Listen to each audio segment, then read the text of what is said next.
Hola amigos, ¿cómo están? Soy el profesor Carlos Gutiérrez, directo desde Hawái.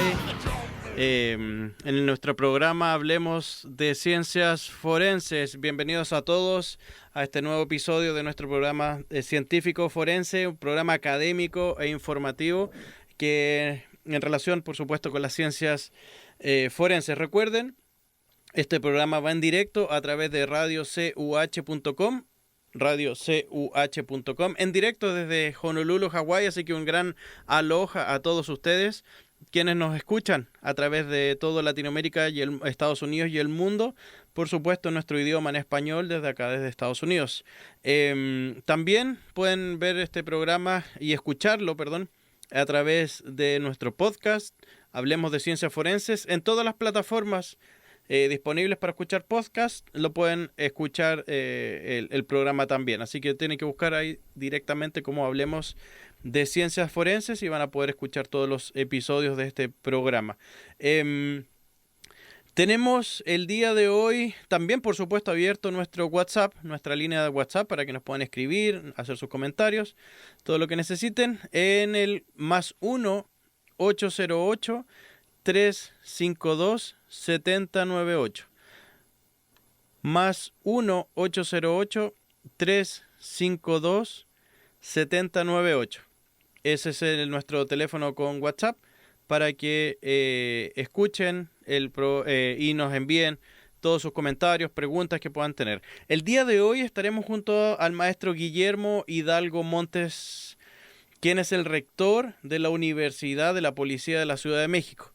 Él es un policía, tiene más de 20 años de servicio, ha servido en diferentes policías y vamos a conversar bastante sobre la realidad criminológica que tiene México, él como director de esta Universidad de la Policía, cómo ve él, y ahí vamos a ir platicando sobre diferentes temas. Así que recuerden, nuestra línea de WhatsApp abierta, el +1 808 352 7098. También vamos a hablar el día de hoy sobre alguna nueva tecnología que está siendo utilizada en las ciencias forenses, como siempre, nuestra noticia, y vamos a hablar finalmente sobre el caso de Casey Anthony.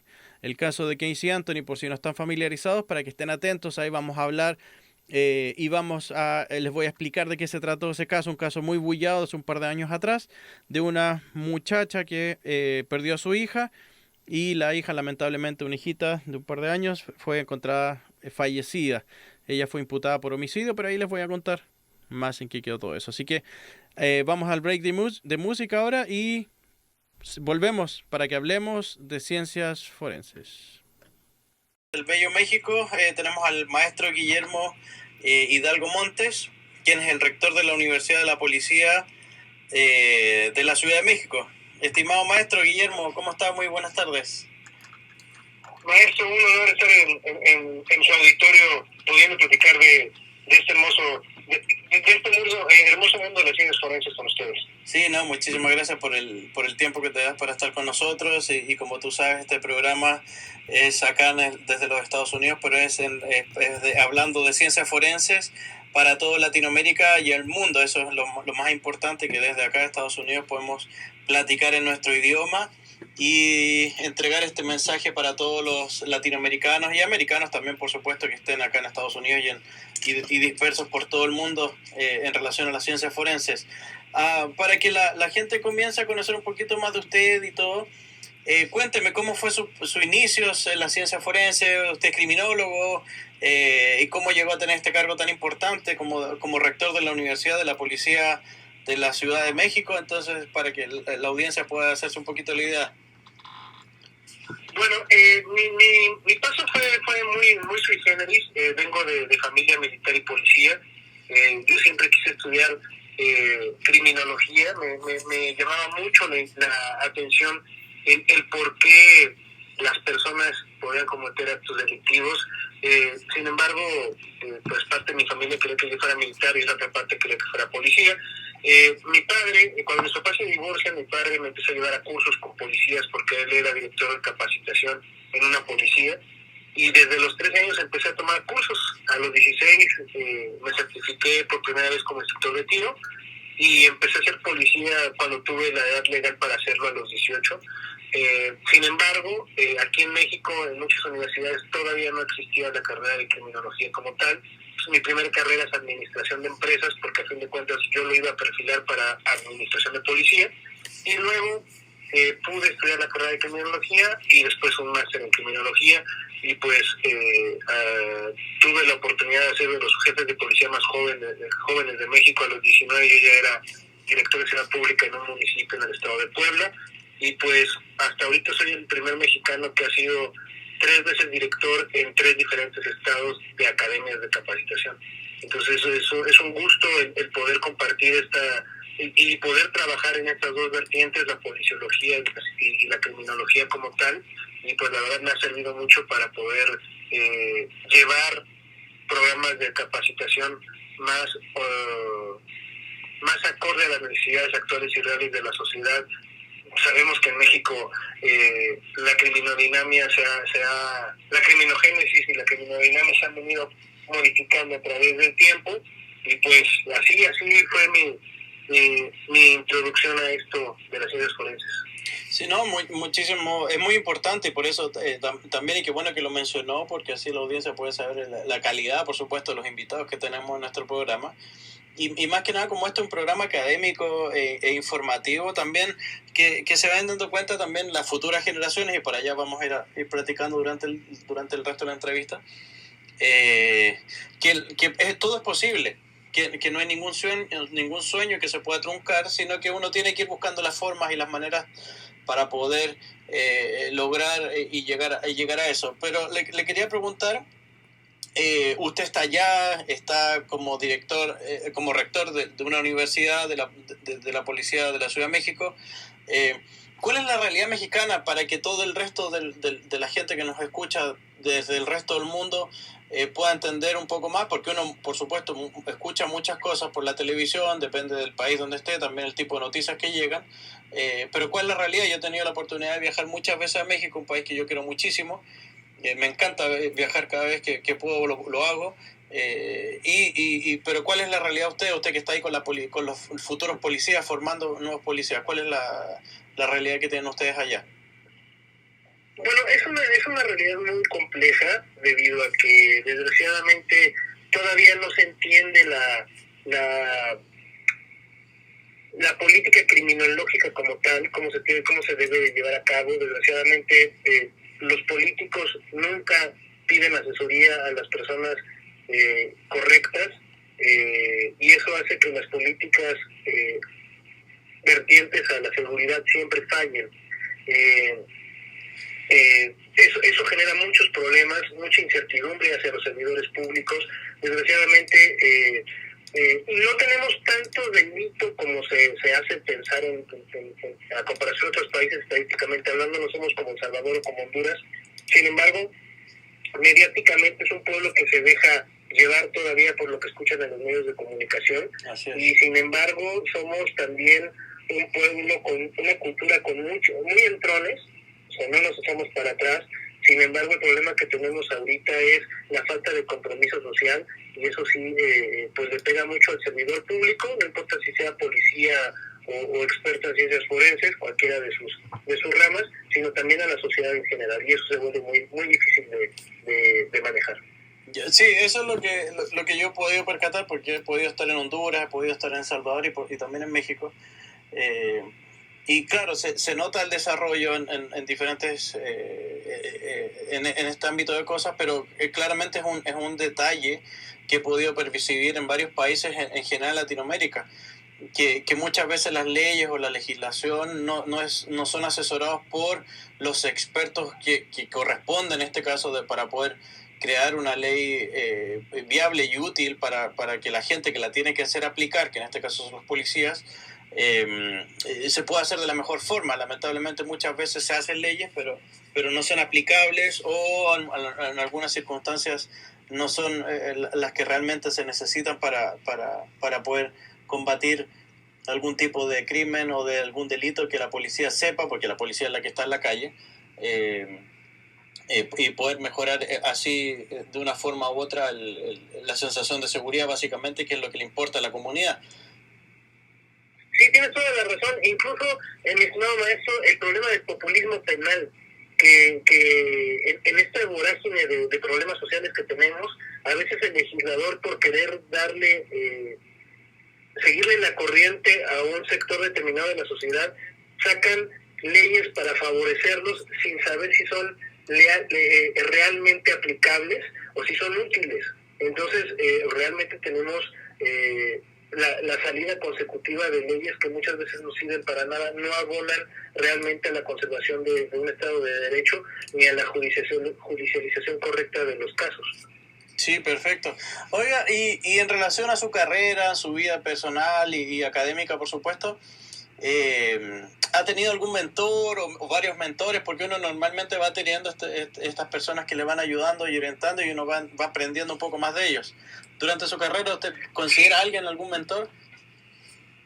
Bueno, he tenido la oportunidad como te comentaba, yo vengo de familia que se dedica a la cuestión de la seguridad también, y pues mi padre, sin lugar a dudas, mi padre es uno de mis grandes mentores, personas como Pablo Cajigal del Ángel, como Robert Morin en Estados Unidos, Gay Morales, que está en Hawái también, que son expertos en pandillas, brutal, y muchas personas que me han atravesado en el caminar de la vida, y realmente todos los individuos nos volvemos la suma de las personas que nos han ayudado a nuestra formación, y pues es un compromiso muy grande, porque eso hace que realmente tengamos en cuenta que cada actuar nuestro tiene que honrar a esas personas que nos ayudan a formar. Sí, eso es muy importante, tener mentores, porque uno va aprendiendo, por supuesto, de ellos. Todos los seres humanos cometemos errores y de los errores uno va aprendiendo, pero también los mentores van apoyando para uno no cometer errores y a lo mejor si ellos cometen algún error, no realizarlo nuevamente para que siga avanzando. Y eso a lo mejor es una función de nosotros también, como maestros que tenemos nuevas generaciones a cargo, de poder ir entregando esta responsabilidad como mentores, por supuesto, de futuras generaciones. Tienes toda la razón, y además no hay una responsabilidad más grande que la de ayudar a formar seres humanos, y más en esta, yo creo que es un reto más grande todavía en estas generaciones donde muchas veces pareciera que están faltas de compromiso con la vida en general, y pues tú sabes que en esta rama de las ciencias forenses y de la seguridad, tú fuiste policía en Chile, pues la cuestión de la disciplina, la cuestión del compromiso y la cuestión del honor y del deber, muchas veces en esta generación no se ve tanto como en otras generaciones, y eso hay que inculcárselo a los jóvenes, porque estamos hablando de que gracias a nuestro trabajo, para bien o para mal, podemos llevar y generar comunidades más seguras y más sanas. Así es, esa es nuestra responsabilidad para las futuras generaciones. ¿Cómo ves tú la criminología y las ciencias forenses en México en el mediano y el largo plazo, hablando 5 años a 10 años? ¿Cómo lo ves tú? Bueno, es un hecho que se está moviendo la criminología, como dice el maestro mexicano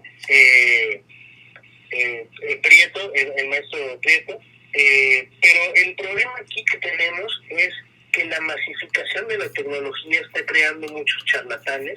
Ahorita hay personas que leen 1 o 2 libros y pues ya creen que saben de lo que están hablando, cuando realmente te hacen nada más el lector de algo, ¿no?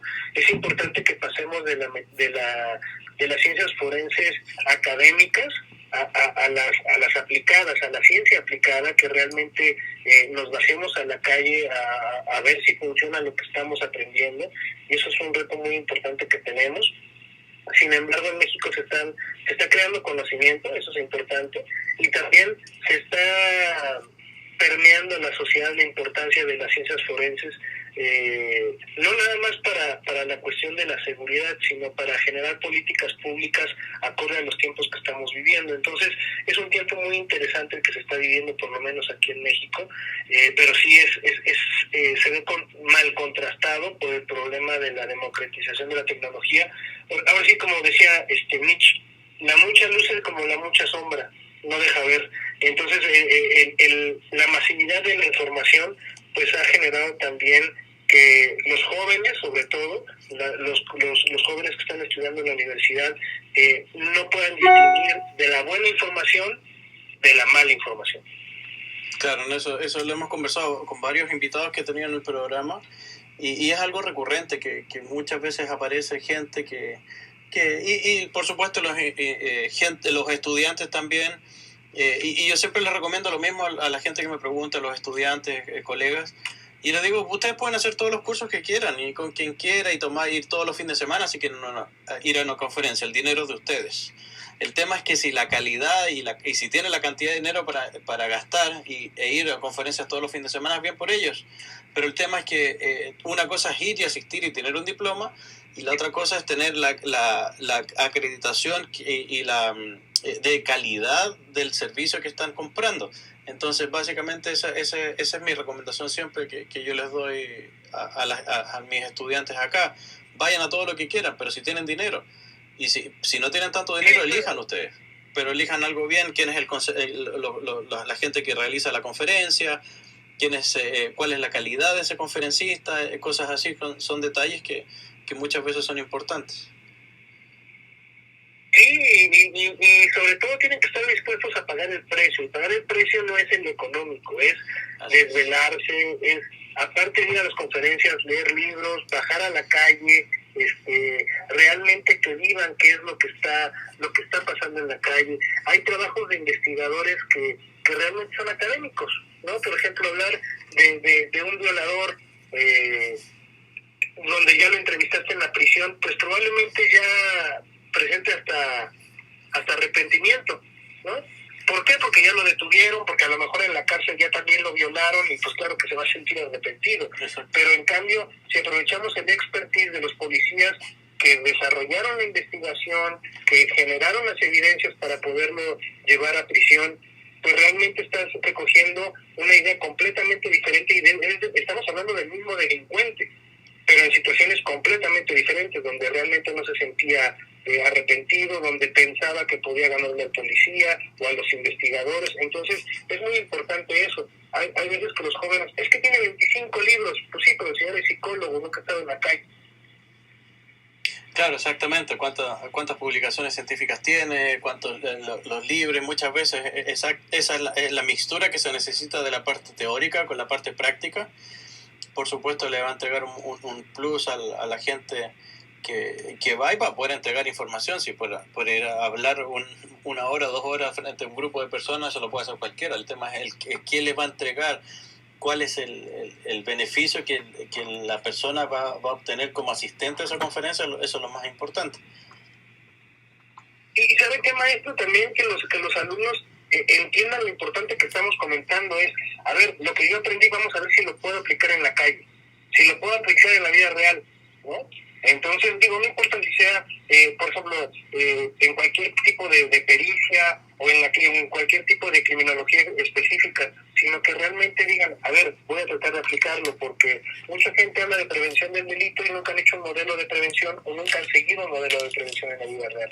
Entonces se vuelve muy complejo. Ahorita, por ejemplo, en México tenemos el problema de que todo mundo, todos los políticos y todos los servidores públicos quieren resolver el problema del país con prevención, cuando realmente eso es una parte de la película. Tenemos que tener un plan de prevención, es cierto, pero también tenemos que tener un plan de contención y uno de ataque al problema, porque si no tenemos los 3 eslabones que nada más estamos dando palos de ciego y nunca se va a resolver el problema. Claro, eso es muy importante. Volvemos a lo que hemos platicado antes en relación a muchas veces los asesores que puedan tener las personas que finalmente toman las decisiones no son los adecuados o presentan algo que les explican, sí, se hace esto, se va a solucionar, y realmente todos sabemos que no es así. Entonces eso también es muy bueno que la gente y los expertos se vayan sabiendo que existen otros expertos y que son útiles también para poder ir viendo cómo se puede ayudar y cómo se puede asesorar en este ámbito, porque es totalmente diferente lo que puede asesorar un policía con su experiencia y todo eso a una persona que estudió solamente en la universidad, por supuesto, sin desmerecerlo, pero que no tiene ninguna experiencia todavía de calle, como tú bien lo dices. Entonces es ahí donde se va mezclando la teoría con el conocimiento, que es muy importante. Sí, tienes toda la razón, toda la razón. Aquí, ahora sí que abonando y regresando a lo que tú habías comentado, el perfecto equilibrio entre la teoría y la práctica. Exacto.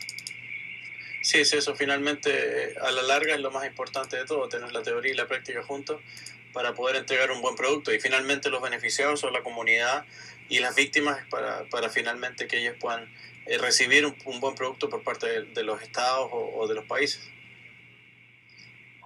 Sí, y sabes qué, mira, hay una cosa, por ejemplo, yo una parte de mi vida, yo jamás pensé ser perito, nunca lo había contemplado, y la primera vez que fui perito y se me presentó la oportunidad fue en Estados Unidos. Yo soy perito de pandillas y delincuencia organizada para el estado de California y para el estado de Arizona, y fue gracias a uno de mis mentores. Y una cosa que me pasó la primera vez que yo asistí como perito es que en el estado de Arizona la juez me dijo, bueno, usted es el experto. Le dije, ¿sabe que yo no soy experto? Me dijo, a ver, usted viene como perito. Digo, sí, pero a ver, una persona nunca es experta. Sí, yo soy estudioso de esto y acá están mis credenciales. Pero el día que yo diga experto, ese día ya dejé de ser congruente con lo que yo hago. Entonces nuestra obligación es estudiar siempre, porque a fin de cuentas tenemos que entender que esto de la persecución de la justicia, o como el fin último sea la justicia, es algo de nunca acabar, ¿no? Siempre va a haber formas diferentes de delinquir, cada cabeza es un mundo, y no podemos nosotros sentarnos en nuestros laureles diciendo, bueno, es que yo soy experto porque todos los días hay avances tecnológicos nuevos, todos los días hay avances en las ciencias, de cualquier tipo de ciencia, ciencias naturales, ciencias exactas o ciencias sociales, y nosotros no podemos, si tú dices que eres experto, aparte que estás diciendo una tontería, pues realmente te estás sentando en tus laureles y evitando que nuevo conocimiento te llegue.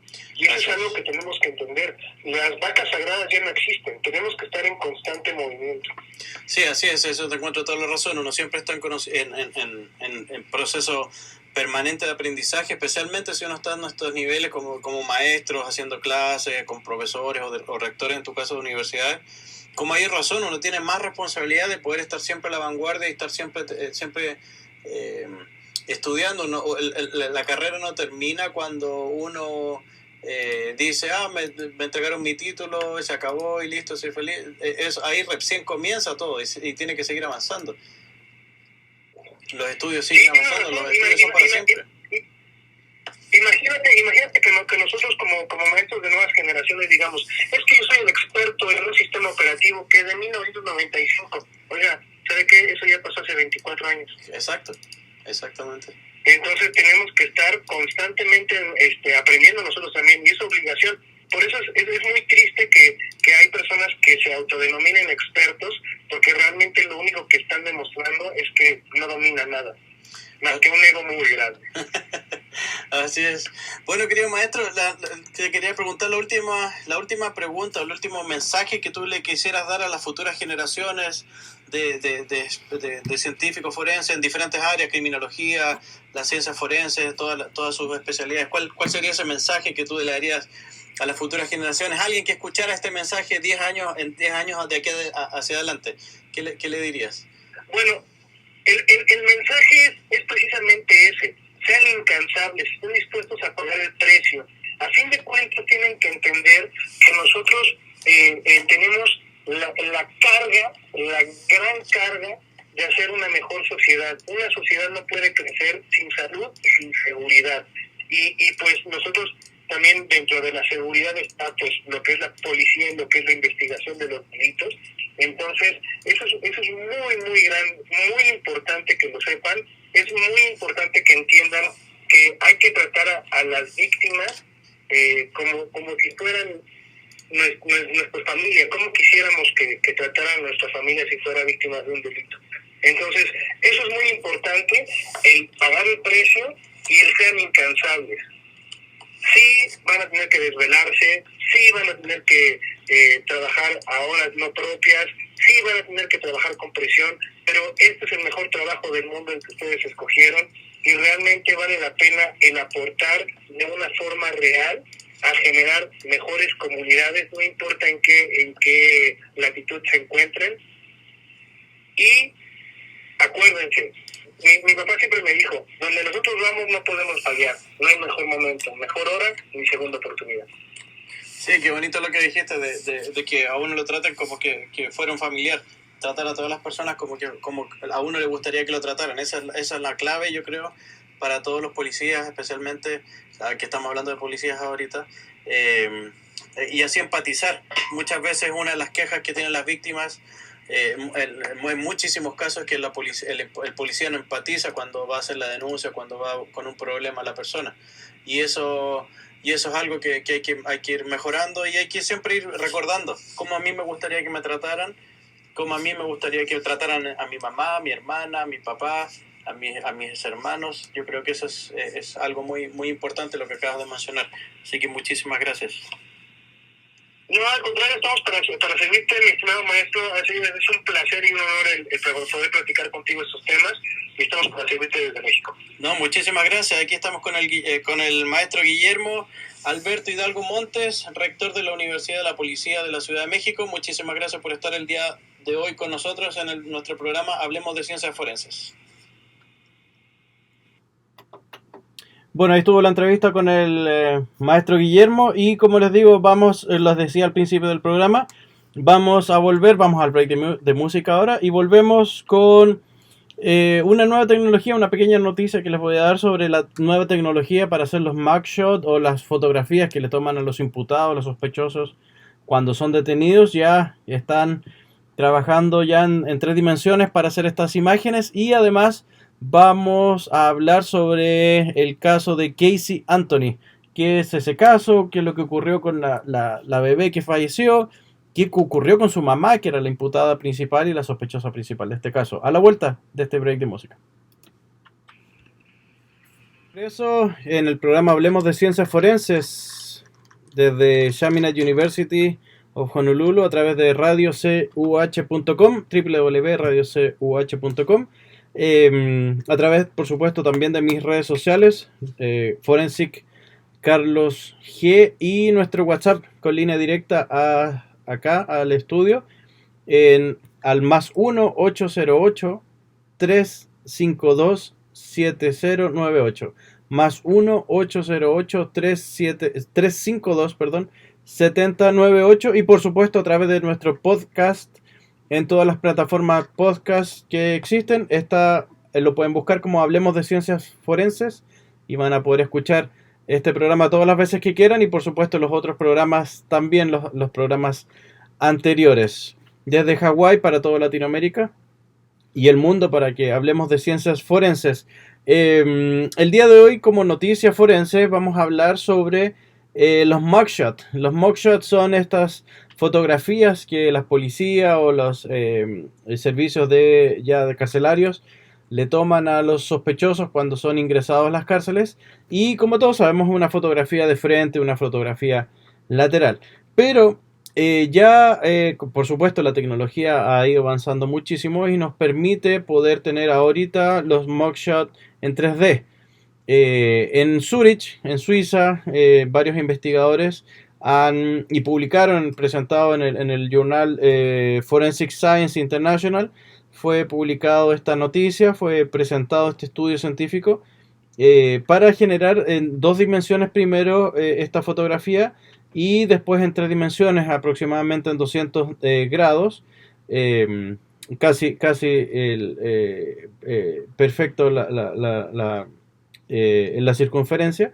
Entonces, con esto las personas ya pueden ver dimensiones. Recuerden que los mugshots fueron incorporados por Bertillon allá en los años 1800, al finales de los 1800, antes incluso de que se utilizara las huellas dactilares como un método de identificación, pero con esto ya a través de estos años, y ahora ya recién publicado recientemente, como les digo, ya permiten hacer esto a través de déjenme ver, porque son muchísimos megapíxeles, son más de 80.000 megapíxeles. Entonces son 8.192 píxeles la fotografía. Entonces se pueden imaginar la resolución de esa fotografía, la característica que va a presentar esa imagen, que por supuesto es mucho mejor a la fotografía que tenemos en dos dimensiones.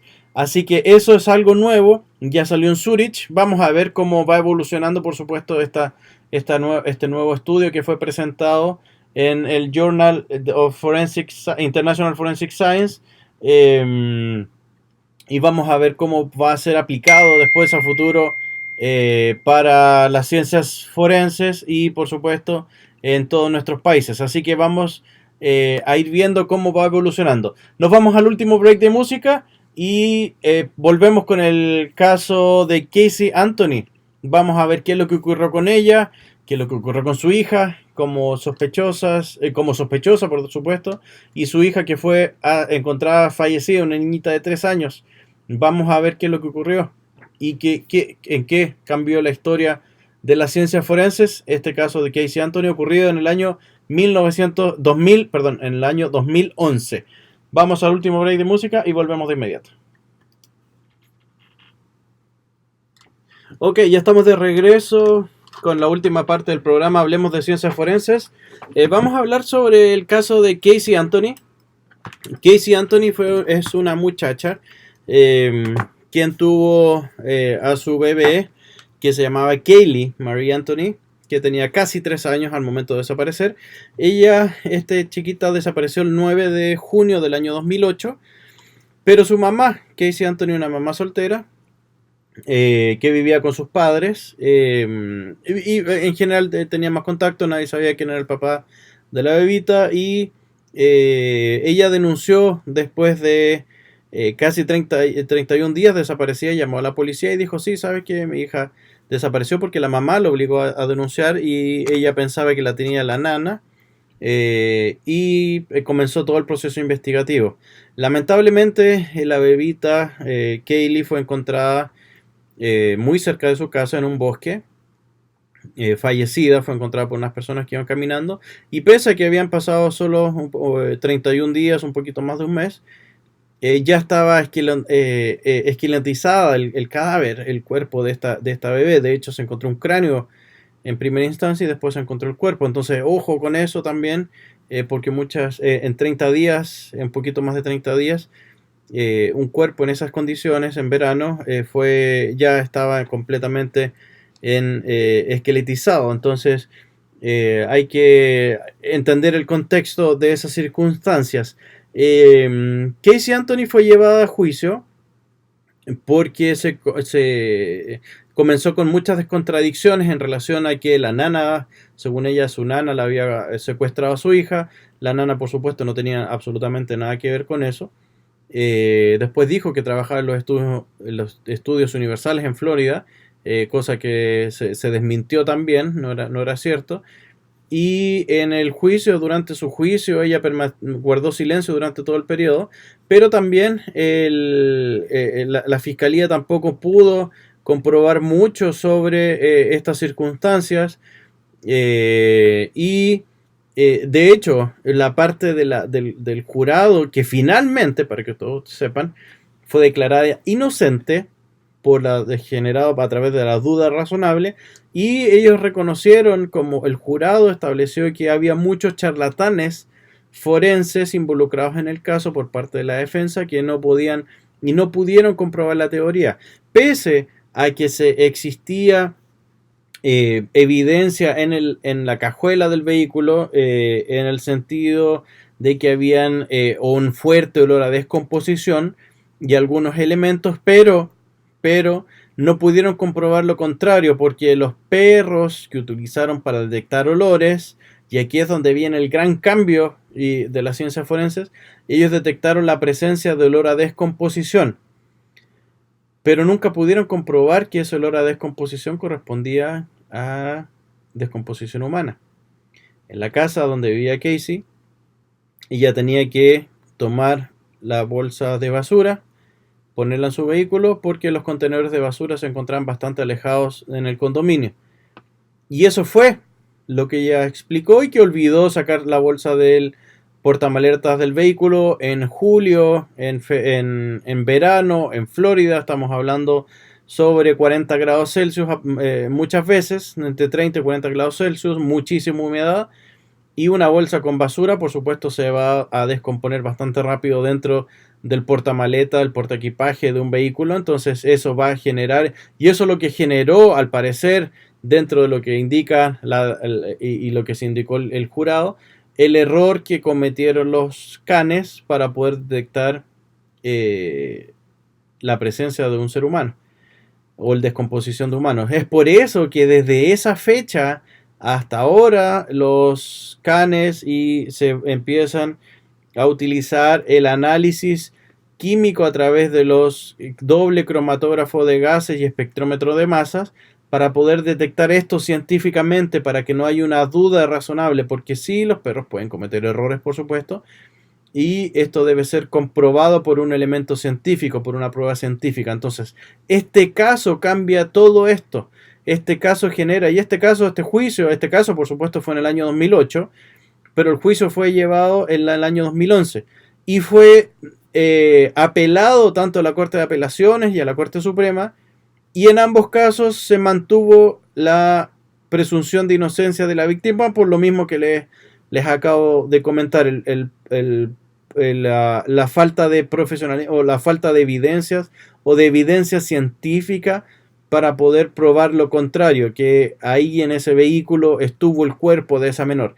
Así que es muy importante lo que estamos conversando y lo que les estoy indicando ahora, porque eso es lo que viene, eso es lo que ocurre el día a día. Estamos hablando del año 2011, donde un caso que uno puede pensar que hubiese solucionado simplemente porque existe la utilización de canes, pero se necesita la evidencia científica. Los canes, les vuelvo a insistir, ayudan muchísimo, pero lo mismo que pasa en los aeropuertos o en los lugares cuando se analizan equipajes y en el equipaje se siente un olor. El can, el perro, por supuesto lo detecta, pero ahí tiene que venir el experto con una prueba de campo, una prueba de orientación, para saber si esa sustancia que el perro detectó es algún tipo de droga, y después igual se hace este análisis en cromatografía de gases. Es exactamente lo mismo que está ocurriendo ahora en el año 2019 en relación a casi año 2020, en relación al análisis de los compuestos orgánicos volátiles, que esa es la denominación que tiene el olor a descomposición, que son analizados a través de dobles cromatógrafos de gas y doble espectrómetro de masas. Así que eso puede ser un tema, por supuesto, que lo podemos conversar en otro podcast, en otro programa, en relación a ese nuevo, a los compuestos orgánicos volátiles, o los VOCs, que es su sigla en inglés, donde hay muchísimos estudios a partir, por supuesto, de este caso. Así que, queridos amigos, los dejo. Los espero a todos en nuestro próximo episodio de Hablemos de Ciencias Forenses. Recuerden, a través de www.radiocuh.com, por todas las redes sociales, todas mis redes sociales. Recuerden, soy el profesor Carlos Gutiérrez, y mis redes sociales, todas: Instagram, Twitter, Facebook, YouTube, son @ForensicCarlosG, y también pueden escuchar este programa nuevamente y a través de nuestros podcasts Hablemos de Ciencias Forenses en todas las plataformas de podcast que existen, para que los puedan escuchar: Spotify o iTunes, todas las iHeartRadio, todas las plataformas que ustedes conocen. Ahí está el programa Hablemos de Ciencias Forenses, así que no solamente pueden escuchar sino que pueden escuchar todos los episodios anteriores, para que estén atentos y lo pueden repetir y escuchar todas las veces que quieran. Lo pueden descargar y escuchar. Así que nos vemos en el próximo programa. Muchas gracias por sintonizarnos y hasta la próxima, para que hablemos de ciencias forenses.